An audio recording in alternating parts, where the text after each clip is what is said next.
Bonjour, bienvenue sur Softcode TV. On a aujourd'hui 3 personnes qui vont nous accompagner pour ce petit topo qui va concerner une nouvelle commission qui s'appelle la commission SFAR Softcode ou Softcode SFAR comme on veut.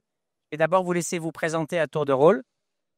Donc, Franck Rémy, je suis le passe-président de la SFHG, membre Softcote et chirurgien libéral à Saint-Omer. Bonjour, je suis Christophe Hullet, chirurgien orthopédiste PUPH au CHU de Caen et membre de cette commission sous l'égide de la Softcote. Bonjour, je m'appelle Karine Nouette-Gaulin, je suis anesthésiste réanimateur PUPH au CHU de Bordeaux et je suis vice-présidente numéro 2 de la SFAR. Ok, merci beaucoup. Alors, l'un ou l'autre, là, les présidents de commission, qu'est-ce que c'est encore que ce nouveau machin, commission SFAR Softcode? Ça sert à quoi? C'est quoi exactement? L'un ou l'autre, celui qui veut. Alors, l'ASFAR, depuis des années, s'est investi dans des protocoles, les antibiotiques, les anticoagulants, ce qui représente un travail remarquable. Par contre, les orthopédistes se sont jamais investis, n'ont jamais pu échanger sur des sujets très importants pour nos patients. Et donc, nous avons cette chance que le CNPCOT a souhaité mettre en place une commission d'échange de travail avec la SFAR pour essayer d'améliorer ces pratiques dont on a un besoin crucial au quotidien. Oui, je suis tout à fait d'accord et il y a de nombreux sujets. Il y a aussi la médecine périopératoire et tout cela nécessite une collaboration entre nos deux sociétés.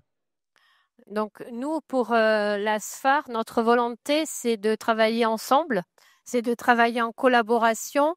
L'idée, c'est de trouver des textes communs pour les praticiens dans les blocs opératoires. Les conflits, c'est pas une bonne chose. Il faut qu'on se mette d'accord entre nous sur la littérature. Il faut qu'on s'exprime entre nos deux sociétés savantes directement, pas par les réseaux sociaux qui sont parfois un peu trop faciles d'accès. Je pense qu'il faut qu'on travaille directement, qu'on échange, qu'on trouve des textes ensemble pour qu'après, dans nos blocs opératoires, nos collègues travaillent sereinement. Mais par exemple, vous avez déjà travaillé ou vous allez travailler sur des choses? Alors oui, il y a eu un travail très important fait cet été sur l'antibioprophylaxie qui a permis d'avoir un texte commun, une co-construction, comme le soulignait le professeur Nouette-Gaulin, avec un impact médico-légal et aussi pour notre société ortho-risque dans le cadre de la gestion des risques. Et fort de cet exemple, on a pensé qu'il y avait encore plein d'autres sujets à mettre sur la table. Qu'est-ce qu'il y a d'autre comme sujet? Karine ou Franck? Alors, le prochain sujet qui est d'actualité, c'est la thromboprophylaxie. Et on a déjà commencé à en discuter. Et puis, il y a aussi la tenue au bloc opératoire, il y a les infections ostéo-articulaires, dans lesquelles beaucoup de sociétés finalement interviennent, pas seulement la SFAR et la Softcote. Et donc, ça va représenter du boulot pour les années à venir. Mais je crois même qu'il y a un sujet en cours parce que c'est SFAR Softcode essentiellement, mais il y a la société d'infectiologie qui y participe sur un sujet en cours, si j'ai bien compris. Soit SPILF, je vais te laisser en parler. Oui, tout à fait. Il y a un sujet extrêmement important sur les infections de prothèses ostéo-articulaires avec la SPILF et où la Softcote et la SFAR sont impliquées aussi dans le process de réflexion et de travail commun pour arriver à des pratiques professionnelles optimales et des bonnes pratiques médicales. Ok, donc thromboprophylaxie, on a réussi à se mettre d'accord. Antibiothérapie, c'est en cours. Oui, et thromboprophylaxie, c'est demain. Thromboprophylaxie, on va réussir à se mettre en accord, Karine? On va trouver des solutions parce qu'on est condamné à en trouver. Ce qui a montré antibioprophylaxie, c'est que la Softcote et la SFAR ne sont pas organisées pareil. Et on a appris à se connaître. Maintenant qu'on sait mieux se connaître, on va travailler sur de nouveaux sujets. Thromboprophylaxie, ça a été un travail dirigé sous l'égide du GIHP.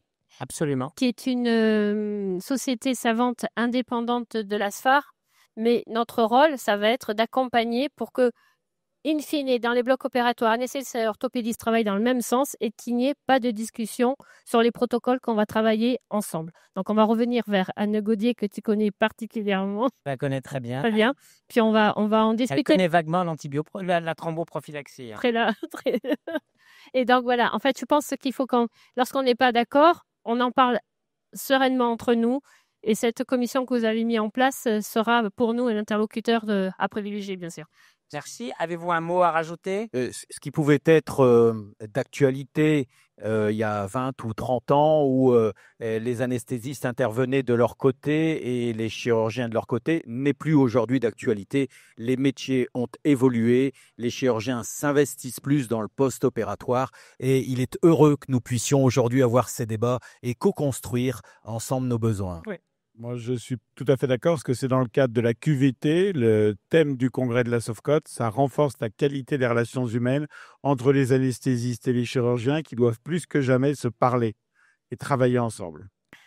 Nous, la SFAR, on aimerait bien travailler avec vous aussi sur la médecine périopératoire et la place des anesthésistes dans la médecine périopératoire. Mais ça, c'est un sujet qui nous prendra un peu de temps. Donc, si j'ai bien compris, pendant de nombreuses années, on a travaillé, je parle avec les anesthésistes, l'un contre l'autre. Jusque récemment, c'était l'un à côté de l'autre. Et puis bientôt, ça va être l'un avec l'autre. C'est ça. Merci beaucoup, Karine. Merci, Christophe. Merci Moussa. Merci. Merci.